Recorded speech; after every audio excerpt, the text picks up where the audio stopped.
It's Barnes and Leslie. Crash Clark, unbelievably, on the show today from, Hollywood, Florida? This is Hollywood, yeah. Now I'm back in Hollywood, yeah. And your hotel is clinging to an almost star.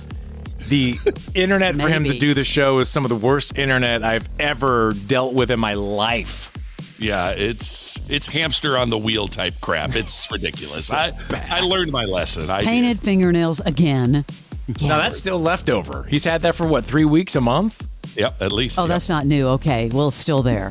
Not bad, actually. Hey, you can take us with you. I mean, Crash, you can listen to 99X, when you're driving around. He just opened a beer. Crash, we can see you. Oh, I almost cursed. You're not done yet. Sorry, Leslie. No, I was going to say, you can take us with you. When I was in Dublin, I was listening to 99X on the Freeloader app. Yes, I was. Wherever you are, take us with you. Freeloader app, TuneIn, Apple Music, Sonos Local, Alexa, Google, more ways. Because you know what? We're worldwide, 99X. Crash sent me a video that, I know it's inside baseball, but it made me laugh out and spit my Diet Coke out. It was so comical that in 20 seconds. So this was when he checked into his very fancy hotel in Florida. Are you in the hood? No, not really. No? It's on the beach. They just have these cheap little $40 a night boutique hotels. 40. Yeah, there's no name to it. Here, Leslie, here's the 25-second video. You don't need to see it. Just picture. Okay. When you go into a bathroom at one of these $40 hotels. I've never been in one. I'm assuming it's bad. No, you haven't been in one. And here's Crash getting in the shower. By the way, I'm tired of Barnesology and his 4 seasons. Do you have a shower that leaks to the ceiling and actually washes the black mold off? Oh! And by the way, that's not my pube. Go Florida. There is actually awful pube on the ceiling of his shower. It was stuck in the black mold. Did he send you a video? I don't know how that gets up there.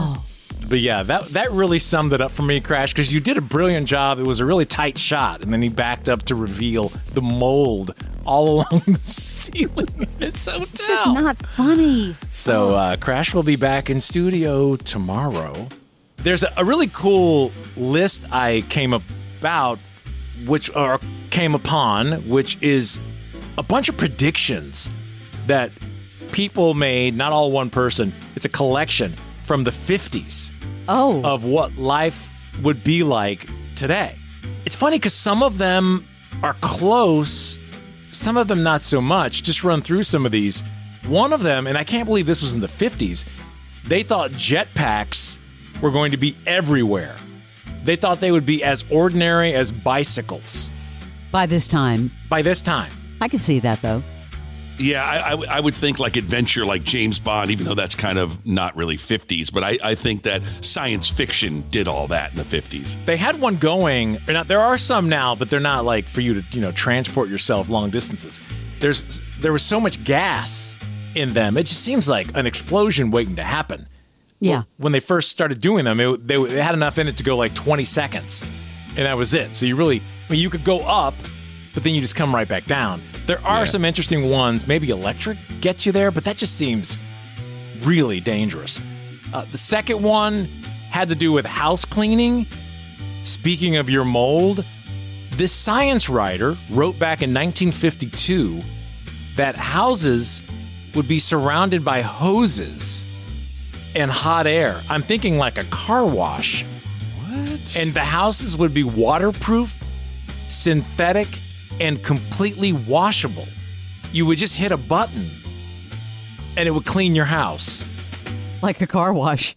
But when they tried to implement it, it ended up being a lot of mold. Of course. Well, duh. Yeah. Think about it. That's a real 50s. strange. That's a really strange projection. That's bizarre. 70 plus years ago. Right. Another one. They thought the moon would have subdivisions. They thought there would be developed residential neighborhoods and vacation domes on the moon in the 50s. There's someone pushing a hotel now. Would you go? No. Are you kidding? The International Space Station, which, by the way, is going to be coming back down to Earth in the next, 4 or 5 years or something, that's the closest thing we've come to anything like that. It's never going to happen. You have to put a deposit down between $250,000 and $1 million. Oh, God. For this startup. It's called Galactic Resource Utilization. What, for that to be a prediction, though, they were really projecting we were going to be way ahead of the game in the 50s. By now. I know. But again, I think that was all because think about it, that's after World War II, so you're after the atomic era, and that's when all those science fiction movies were coming out in the 50s. That's where all this is coming from. Yeah. Another one, they thought women would tower over men. This columnist wrote that women were expected to reach an average of 6 feet height thanks to improved nutrition and medical science. Never and heard these, that. quote, super women would dominate the workforce. Leslie, how's that working out for you? Superwoman. I mean, the average is what, 5'8"-ish maybe for average? I don't know what the average is. Oh, I doubt that. 5'8" something. Yeah, that sounds like actually too tall, Barnes. I 6 bet feet, the average is guessing. 5'5", maybe. Okay. Gasoline engines would disappear. That was a projection from the 50s. I mean, kind of now with electric cars. But that hasn't disappeared, though. Then I got to disappear, but you see more and more brands coming out with electric options. Robot housekeepers were inevitable, they said, in the 50s. Humanoid machines that would cook dinner, change diapers, serve as your butler, and a handyman. We're almost there. Didn't we talk to somebody maybe last year about that? I mean, you got the new Roomba with legs, the robot that cleans. I mean, we're there. By the way, short ladies, 5'3.5" to 5'4" is the average. That's the average? In the United States, yep. Mm-hmm. Wow. That sounds about right. Few more. They predicted that cable would end commercials. Yeah. And that didn't happen. It happened briefly. Companies realized they could charge subscribers and show ads and more of them. So now that's the same thing the streaming services are saying now. Yeah, you just pay more for that service. Yeah, and they take you back down. So that's just been an evolution. This one makes me laugh because I remember being really freaked out by it because they were like, this is going to happen. This is going to happen. We're one of the only people that has not adapted to the metric system. Yeah. Remember when they were forcing you to memorize all that? Yeah. Yep, I do. Still haven't. And the last one, let's get this one going. They said in the 50s that machines would give us 3-day weekends. Later, they said that about computers and the internet, and now AI. So the dream may still be alive. There's a couple of, the Claude agent they just came out with. It's AI that you can point it to a folder on your computer, tell it what you need done. Wake up tomorrow, it's all done. I was watching something about Boston Robotics. They just put AI into one of their robots, and it was learning how to do specific tasks on an assembly line for vehicles, for cars. So give that another 5-10 years. Yeah, it's coming. Crash, get your ass back to Atlanta. Come home. We'll see you in the studio tomorrow. Cheers. As he sips his beer. What beer number is that this morning?